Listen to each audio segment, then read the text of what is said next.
The spirit of the rule. Top of the morning to you. Years ago, I was in therapy, trying to become a better man, get over my addictions, and move forward in life. And one of the things they shared with us in therapy was, it's not about the rules, it's not about the laws, it's about the spirit of the law. What's the intent behind it all? Why is it a law? Why is it a rule? Why do we have it around? One of the rules that I made not too long ago, and they're not hard and fast rules, but they kind of were, that was the intention, is no cell phones at the table. And on occasion, there's a good purpose to take out a cell phone at a table, to check a calendar, to share a picture. My son the other night was showing videos around the table, and that wasn't the greatest place and time for it. So I asked him to stop, because it was like one or two people, and he'd show it once, and he'd show it twice, he'd show it three times, he'd show it four times, and that really disrupted the conversation at our table. But another time, he did the same thing. We were kind of wrapped up between dinner and dessert. He pulled out his phone because we were telling jokes, and he started going through some jokes.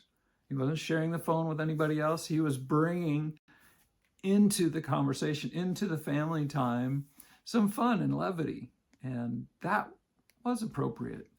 And it makes me think about rules and laws. And biblically speaking, we look back at the Sadducees and the Pharisees, the ruling church body of the Jewish world, and how they had 400 something rules to help you follow the rules. It's like there's God's covenant rules, follow the law, which God's plan is you can't follow the law. You need to rely on Jesus Christ and his sacrifice.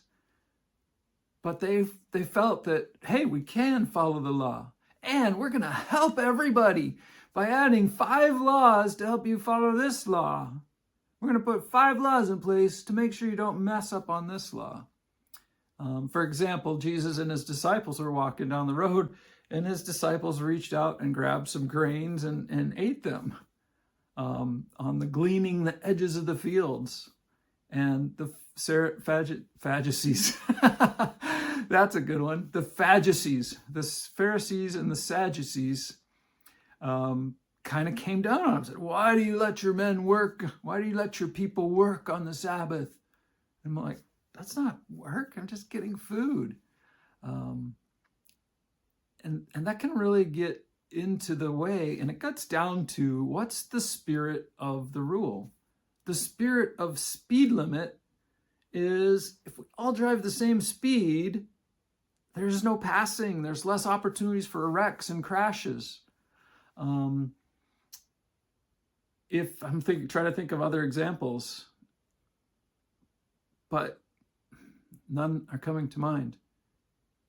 If there's a rule or a thing, if there's a rule, try to understand it. Where did it come from? People don't just make rules to rule and dominate over people. The rule had a source, it had a cause, it had a need, it had a desire. I'm just thinking of biblical examples right now, thinking about divorce. God's rule was no divorce. And the Jews whine and complain and say, well, we need a divorce because we don't like her. We don't like him. We want a divorce. And Moses said, okay, in the case of sexual immorality, you can have a divorce. But you give them a paper document that says, we're divorced. So that's kind of a thing there. And the reason for no divorce is that's God's plan. When two are united as one, that's a lifelong thing.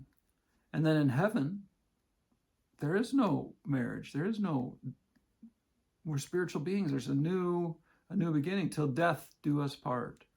I'm not doing justice to the rules thing, but think about the spirit of the rule. Why is there a rule? Why are there taxes? Why are, well, here's one. I told my daughter, she just got her cell phone recently and is doing a great job of managing it. And I talked to her about self-management. There's scroll doom and things. We talked a couple days ago, last week, how she was convicted that I was talking to her about her scroll doom at the moment, and I wasn't. But that was the voice inside of her spirit and the Holy Spirit saying, hey, maybe some of that is for you and you need to take it and process it. We were driving one-on-one in the car and I was taking her to an event of her own. And I said, one of the other guidelines, and I did good because I didn't present it as a rule, but one of the other guidelines is when it's you and one other person in the car, try to make it a practice not to get on your cell phone. Try to make it a practice to be like, this is an opportunity. This is an opportune time to share and talk to each other and visit with each other and just learn about each other. I relished that time. I relished that thing. And she did great. And she actually went beyond the rule because of my explanation, because it was a guideline, and started really engaging in conversation. And we're at that critical point here, 12, preteen, they're just about to become a teenager. So we've been working hard as parents to build up that trust, build up that family, build up that when you make a mistake, when you break a rule, it's sad and not necessarily bad. The rule's there for the reasons and the spirit that the rule's there, and it's sad that you broke the rule. She had been sneaking a tablet into her room at night and doing reasonable stuff, but scroll doom stuff, wasting time and energy and enjoying the entertainment. Entertainment is where Satan wants us. If he can distract us from our kingdom work, from our families and friends and opportunities, he wins. And we don't want to let that happen.